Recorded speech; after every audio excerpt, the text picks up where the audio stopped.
الحمد لله وكفى وسلام على عباده الذين اصطفى خصوصا على أفضلهم وخاتم النبيين محمد الأمين وعلى آله وأصحابه أجمعين أما بعد أعوذ بالله من الشيطان الرجيم بسم الله الرحمن الرحيم طاسين تلك آيات القرآن وكتاب مبين هدى وبشرى للمؤمنين الذين يقيمون الصلاة ويؤتون الزكاة وهم بالآخرة هم يوقنون إن الذين لا يؤمنون بالآخرة زينا لهم أعمالهم فهم يعمهون صدق الله العظيم رب اشرح لي صدري ويسر لي أمري واحلل عقدة من لساني يفقهوا قولي اللهم ربنا ألهمنا رشدنا وعيذنا من شرور أنفسنا اللهم أرنا الحق حقا وارزقنا اتباعه وأرنا الباطل باطلا وارزقنا اجتنابه آمین یا رب العالمین۔ میرے محترم بھائیو بزرگوں دوستو، درس قرآن و درس حدیث کے ضمن میں سورۃ نمل کی چند آیات تلاوت کی ہیں۔ اللہ تبارک و تعالیٰ سے دعا ہے کہ مجھے خود سمجھنے، آپ کو سمجھانے اور آپ کو سمجھنے کی توفیق عطا فرمائے، آمین۔ عن معاذ بن جبل رضی اللہ تعالی عنہ قال سمعت رسول اللہ صلی اللہ علیہ وسلم یقول قال اللہ تعالی وجبت محبتی للمتحابین فی والمتجالسین فی والمتحاورین فی والمتبادلین فی او کما قال رسول اللہ صلی اللہ علیہ وآلہ وسلم۔ میرے محترم بھائیو بزرگوں دوستو، جو حدیث پاک میں نے آپ کے سامنے بیان فرمائی ہے بہت مختصر ہے لیکن بہت جامع حدیث ہے۔ جب آپ اس کا ترجمہ سنیں گے، تفسیر سنیں گے تو آپ کو اندازہ ہوگا کہ کس قدر جامعیت ہے حدیث کے اندر۔ تو حدیث کے راوی ہیں حضرت معاذ ابن جبل رضی اللہ تعالی عنہ، فرماتے ہیں کہ میں نے سنا رسول اللہ صلی اللہ علیہ وسلم سے کہ آپ نے فرمایا قال اللہ تعالی، کہ اللہ نے کہا ہے، قال اللہ تعالی کہ اللہ نے کہا ہے واجبت محبتی، بہت اہم بات ہے کہ اللہ تعالیٰ نے کہا ہے کہ میں نے اپنے اوپر واجب کر لی ہے ان لوگوں کی محبت، واجبت محبتی، کہ میں نے اپنے اوپر واجب کر لی ہے ان لوگوں کی محبت، للمتحابین فیہ، کہ جو ایک دوسرے سے محبت کرتے ہیں صرف میرے لیے۔ اللہ تعالیٰ فرما رہے ہیں کہ میں نے واجبت محبتی للمتحابین فیہ، کہ میں نے اپنے اوپر ان لوگوں کی محبت واجب کر لی ہے۔ میرے بھائیو، اس حدیث کا اسلوب پہ غور تو کرو کہ کس قدر زور انداز اس حدیث کا اسلوب ہے اور کس قدر اس کے اندر زور ہے۔ اللہ تعالیٰ کس قدر اپنے اوپر کسی بات کو واجب کر رہے ہیں، وہ ذات وراء الورا ثم وراء الورا، جس کا ہم تصور بھی نہیں کر سکتے، اور جسے اللہ کی محبت مل جائے اسے اور کیا چاہیے۔ تو اللہ تعالیٰ کیا فرما رہے ہیں کہ میں نے اپنے اوپر واجب کر لی ہے ان لوگوں کی محبت جو ایک دوسرے سے اس لیے محبت کرتے ہیں کہ اس میں کوئی اور غرض شامل نہیں ہوتی، صرف وہ میری خاطر ایک دوسرے سے محبت کرتے ہیں۔ اس کا کیا مقصد ہے؟ ہماری دنیا میں کچھ اغراض ہوتی ہیں، کچھ لوگوں سے تعلقات ہم اس بات پہ رکھتے ہیں کہ ہماری فلاں غرض اس شخص سے متصل ہے، تو ہم اس شخص سے محبت صرف اس لیے کر رہے ہوتے ہیں کہ اس سے کوئی نہ کوئی فائدہ، کوئی غرض ہماری متصل ہے، کہ اگر وہ شخص اس شخص سے ہمارا تعلق نہ رہے تو یہ فلاں فائدہ ہمیں نہیں حاصل ہو سکتا۔ یہ بات غلط ہے۔ اگر دنیا میں آپ نے کسی سے محبت کرنی ہے، کسی سے تعلق رکھنا ہے، تو اللہ تعالیٰ فرما رہے ہیں کہ وہ تعلق صرف میرے لیے رکھو۔ تو اللہ کے لیے ایک دوسرے سے محبت کرنا کیسا ہوگا؟ وہ ایسا ہوگا کہ اللہ تعالیٰ نے کچھ رشتے جو آپ کے اقربا ہیں، آپ کے ہمسائے ہیں، ان کے حقوق واضح کر دیے ہیں قرآن پاک میں، اور اللہ کے رسول صلی اللہ علیہ وسلم نے کر کے دکھا دی کہ اقربا کے ساتھ آپ نے کیسے رہنا ہے، ہمسایوں کے ساتھ آپ نے کیسے رہنا ہے، اپنے ماحول معاشرے میں کیسے رہنا ہے، جس جگہ آپ کام کر رہے ہیں وہاں آپ نے کیسے رہنا ہے۔ یہ تمام باتیں کھول کر بیان کر دی گئیں۔ تو آپ نے اب بغیر کسی غرض کے اگر کسی سے محبت رکھنی ہے تو بغیر کسی غرض سے رکھنی ہے، صرف اس لیے رکھنی ہے کہ میں اس سے محبت اللہ کی خاطر کرتا ہوں۔ اب اللہ کی خاطر محبت کا تقاضا کیا ہے؟ تقاضا یہ ہے کہ جس شخص سے آپ محبت کر رہے ہو اسے پورے کا پورا دین اسلام پر لانا ہے آپ نے. وہ شخص سب سے زیادہ محبت کیا ہوگی؟ ایک ماں کا بچہ اگر ماں کی آنکھوں کے سامنے آگ میں چلا جائے تو آپ کیا سمجھتے ہیں کہ ماں کے دل پر کیا بیتے گی؟ اور اگر آپ کا ایک ساتھی جس سے آپ محبت کرتے ہیں اور وہ آپ کو پتا ہو کہ وہ تمام اللہ تعالیٰ کی بتائی ہوئی باتوں پر عمل نہیں کرتا اور تمام منکرات میں ملوث ہے، تو آپ کو نظر تو آ گیا کہ یہ اب آگ میں جانے والا ہے، تو آپ کے دل پر کیا گزرے گی؟ تو اسے آگ سے بچانا ہے نا، تو آگ سے بچانا ہے تو اسے قرآن پر لانا ہے. آپ کی محبت اللہ کی خاطر یہ ہوگی کہ اسے پورے کا پورا قرآن پر لے آئیں، پورے کا پورا سنت رسول صلی اللہ علیہ وسلم پر لے آئیں، اس کی پوری زندگی دین اسلام کے مطابق بنوا دیں. یہ آپ کی محبت اللہ کی خاطر ہوگی اس شخص سے. دوسرا، آپ کی کوئی دنیاوی غرض شامل نہیں ہونی چاہیے. تیسرا، آپ کی محبت اس لیے ہونی چاہیے کہ وہ نیک ہے، صالح ہے، اس کی صحبت میں بیٹھ کر میں اللہ کے مزید قریب تر ہو جاتا ہوں. یہ بھی اللہ کی خاطر آپ کی محبت ہوگی کہ وہ شخص جس سے آپ محبت کر رہے ہیں وہ نیک ہے، صالح ہے، اس کی صحبت میں بیٹھ کر میں مزید اللہ کے قریب ہو جاتا ہوں. تو یہ بھی للمتحابین فیہ کہ وہ ایک دوسرے سے محبت کرتے ہیں تو صرف میرے لیے کرتے ہیں. اللہ سے محبت کا سب سے بڑا تقاضا یہ ہے کہ کوئی ایسا عمل نہ کیا جائے جو قرآن سے مترادف نہ ہو. قرآن کے تمام احکامات پر پورے کا پورا خود بھی عمل کیا جائے، جس سے محبت کریں وہ بھی عمل کرے.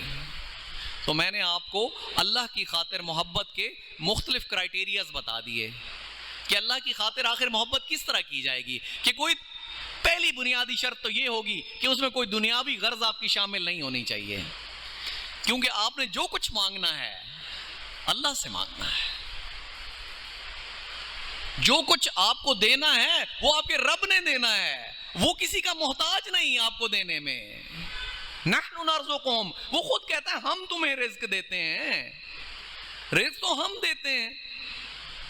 قاری صاحب اکثر پڑھتے ہیں ان اللہ یبسط الرزق لمن یشاء ویقدر. یہ آیت آپ سنتے رہتے ہیں ادھر کہ بے شک اللہ جس کا چاہتا ہے رزق تنگ کر دیتا ہے، جس کا چاہتا ہے رزق کھول دیتا ہے اور جس کا چاہتا ہے رزق تنگ کر دیتا ہے. یقدر کہتے ہیں. ناصر صاحب بیٹھے ہیں ہمارے عربی کے ٹیچر، مجھے گائیڈ بھی کرتے رہتے ہیں،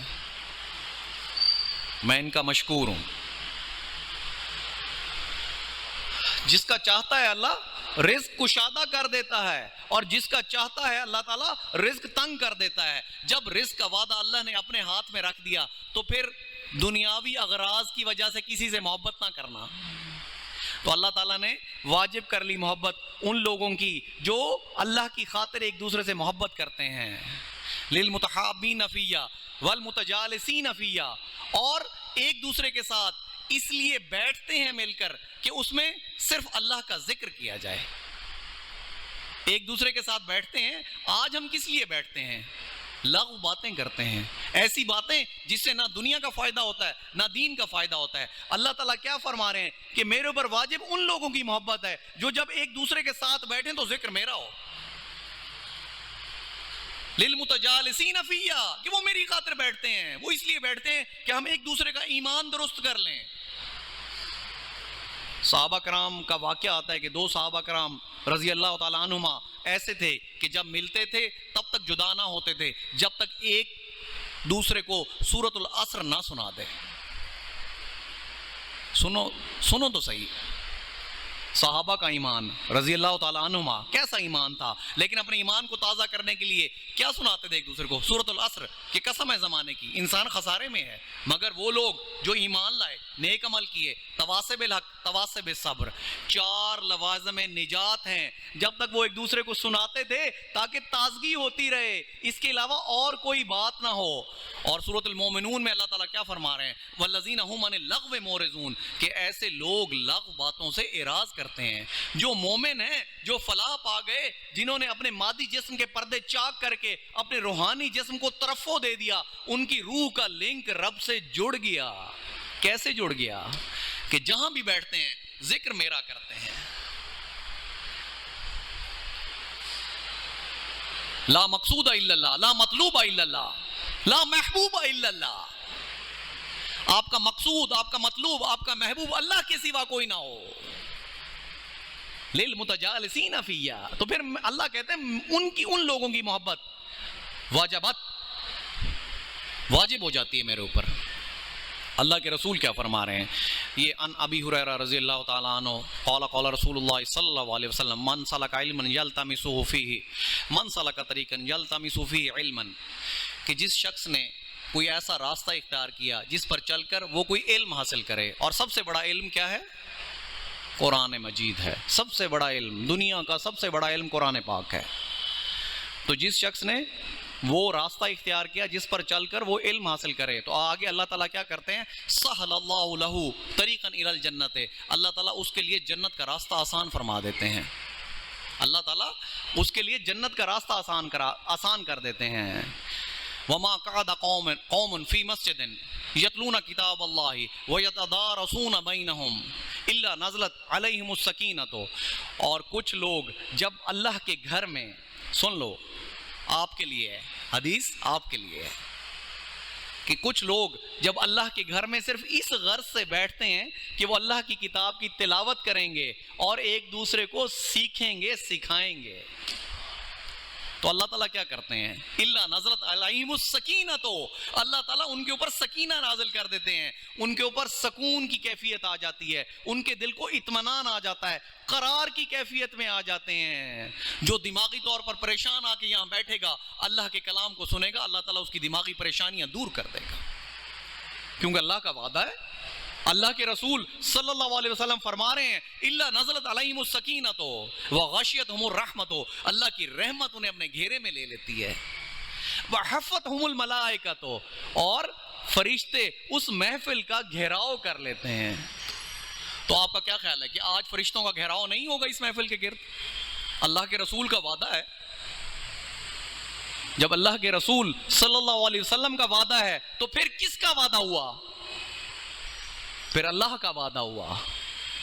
تو جو لوگ قرآن کی تلاوت کرنے کے لیے للمتجالسین فیہ، اس کا میں نے تفسیر آپ کو بتائی ہے کہ وہ جب بیٹھتے ہیں تو کس لیے بیٹھتے ہیں؟ صرف ذکر اللہ کا ہوتا ہے. کس لیے بیٹھتے ہیں؟ وہ اللہ کی کتاب کی تلاوت کرتے ہیں، اسے ایک دوسرے کو سیکھتے ہیں، سکھاتے ہیں.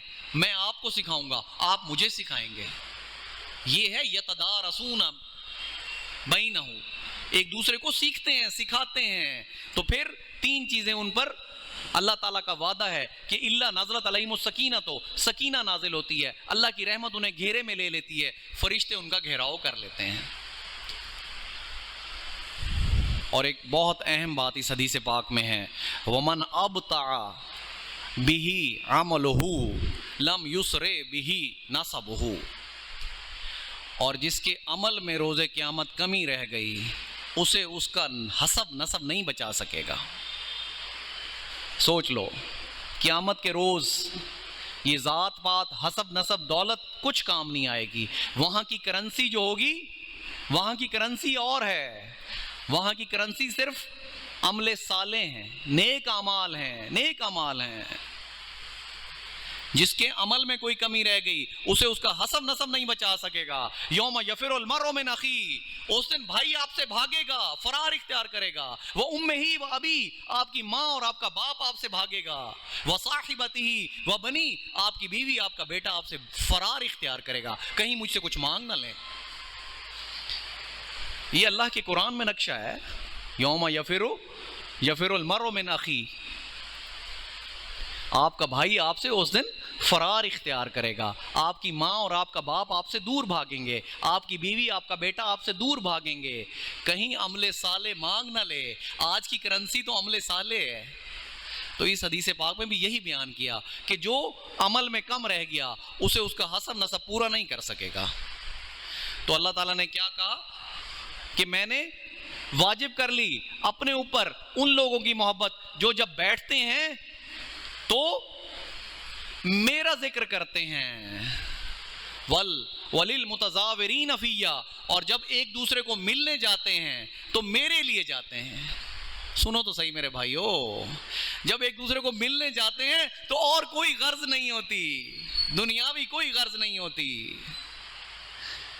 آپ گئے, آپ نے سب سے پہلا لفظ کیا کہا؟ السلام علیکم. اس کا مطلب کیا ہے؟ کہ تم پر سلامتی ہو. میں جو آیا ہوں میں تم پر سلامتی دینے آیا ہوں, میری ذات سے تمہیں کوئی خطرہ نہیں. آپ نے پہلا لفظ ہی منہ سے یہ نکالا کہ تم پر سلامتی ہو. سلامتی کیا ہے؟ کہ آپ کی ذات سے اس شخص کو کوئی نقصان نہیں. اور آگے آپ نے پھر بات شروع کیا کی؟ آپ نے اللہ کی بات شروع کی کہ اے اللہ کے بندے, یہ دنیا تو کچھ برس کی ہے, گزر جائے گی. اس میں تو اگر امیر ہو گیا بہت تب بھی مر جائے گا, اگر بہت غریب رہا تب بھی مر جائے گا.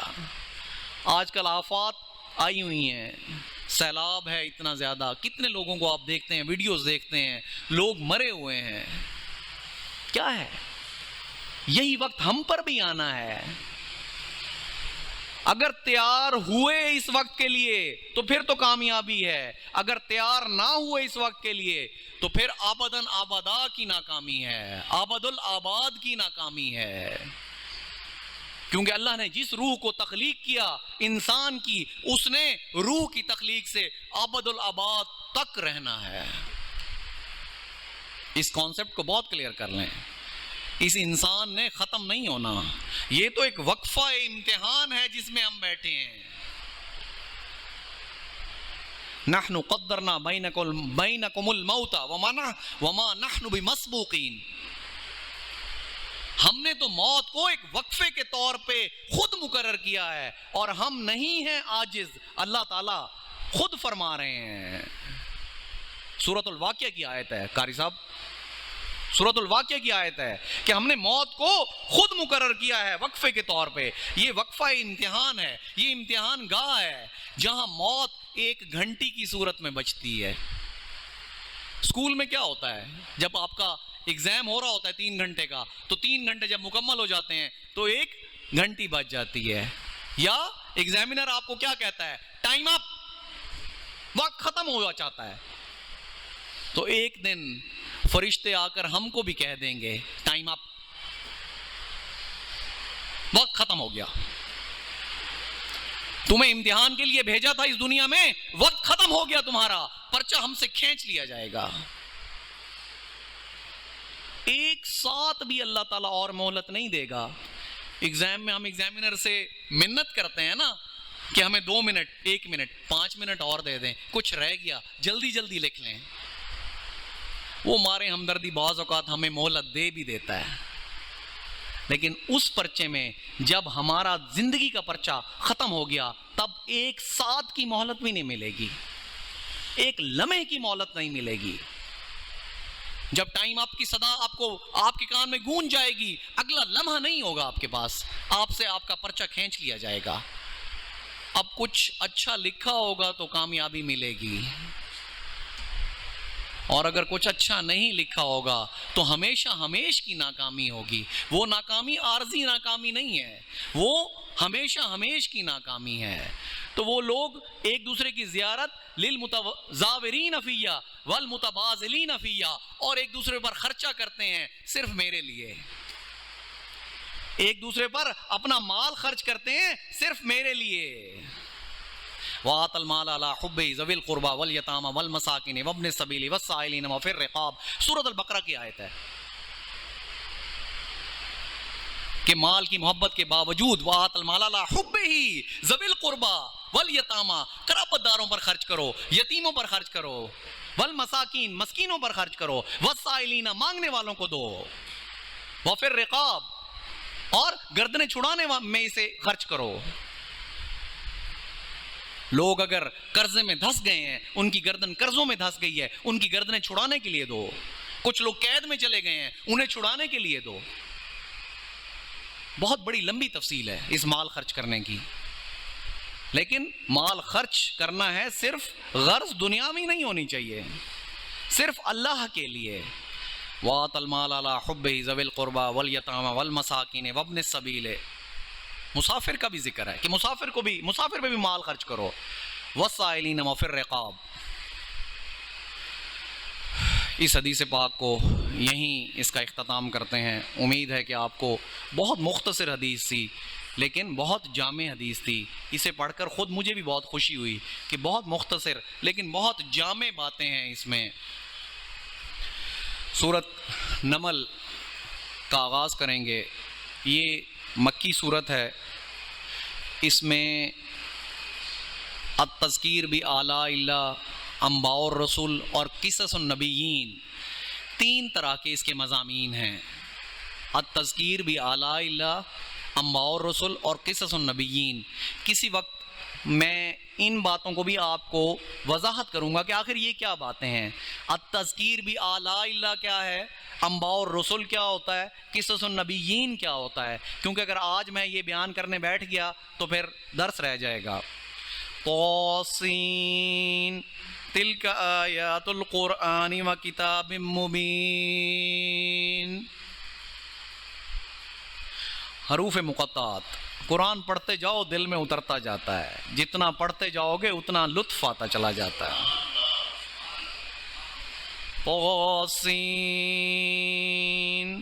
تلک آیات القرآن و کتاب مبین.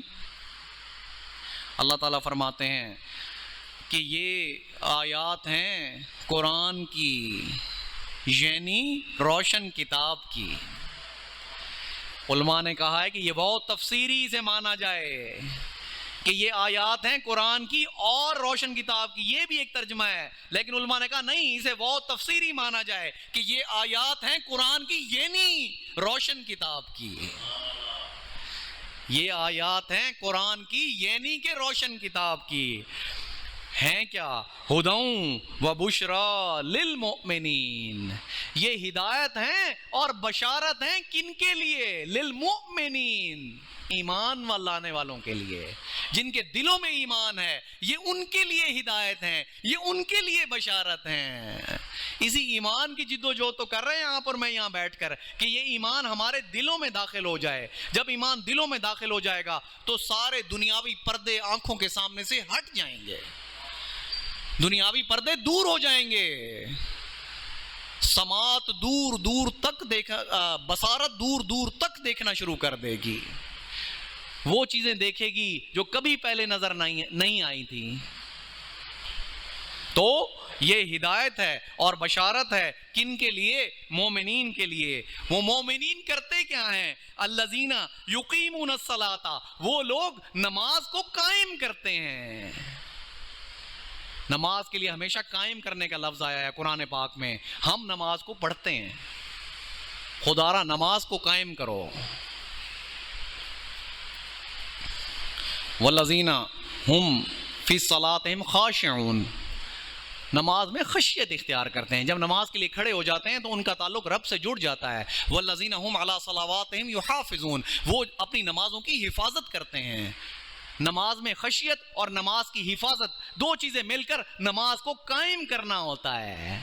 نماز پڑھنی نہیں، اللہ تعالیٰ فرما رہے ہیں الذین یقیمون الصلاۃ، وہ نمازوں کو قائم کرتے ہیں. ویؤتون الزکاۃ، اور زکوٰۃ کو ادا کرتے ہیں. وہم بالآخرۃ ہم یوقنون، اور آخرت کے دن پر، قیامت کے دن پر یقین رکھتے ہیں. یہاں اللہ نے ایمان سے آگے کی بات کر دی. یوقنون، یقین رکھتے ہیں. سورۃ بقرہ میں بھی یہی آیت ہے وبالآخرۃ ہم یوقنون، کہ آخرت پر یقین. آخرت پر ایمان کا نہیں کہا گیا، ایمان سے ایک اگلا درجہ یقین کا ہے کہ یقین رکھو کہ وہ دن یوم آخرت آ کے رہنا ہے. اس دن اللہ کے سامنے ہم نے کھڑے ہونا ہے. تمام سوال ہم سے جو پوچھے جائیں گے ان کا جواب دینا ہے ہم نے. وَلِمَنْ خَافَ مَقَامَ رَبِّهِ جَنَّتَانِ، جو اس بات سے ڈرتا رہا کہ اس نے ایک روز اپنے رب کے سامنے کھڑے ہو کر سوالوں کا جواب دینا ہے، اسی کے لیے تو جنتیں ہیں. جب اس بات کا ڈر دل میں پیدا ہوگا تو آپ کا کیا خیال ہے دنیا کا کوئی کام رب کی مرضی کے بغیر ہوگا؟ جب آخرت کا یقین دل میں پیدا ہو جائے گا کہ ایک دن میں نے کھڑے ہو کر جو میں یہاں کر رہا ہوں اس کے لیے جواب دہ ہونا ہے، تو پھر کوئی کام رب کی مشیت کے بغیر نہیں ہوگا. وقت گزر چکا. آپ لوگوں سے درخواست ہے کہ وقت کر تشریف لایا کریں تاکہ قرآن اور حدیث دونوں سے لطف اندوز ہو سکیں. یہ تو ایسی چیزیں ہیں جن سے جتنا پڑھتے جاؤ اتنا دل میں لطف کی کیفیت پیدا ہوتی چلی جاتی ہے. اور یہ عارضی لطف نہیں، یہ ابداً ابدا کا لطف ہے. قیامت کے روز بھی اللہ خوش ہو کے کہے گا کہ پڑھ قرآن کو، دنیا میں پڑھتا تھا، آج بھی پڑھ کر سنا مجھے. وآخر دعوانا ان الحمدللہ رب العالمین.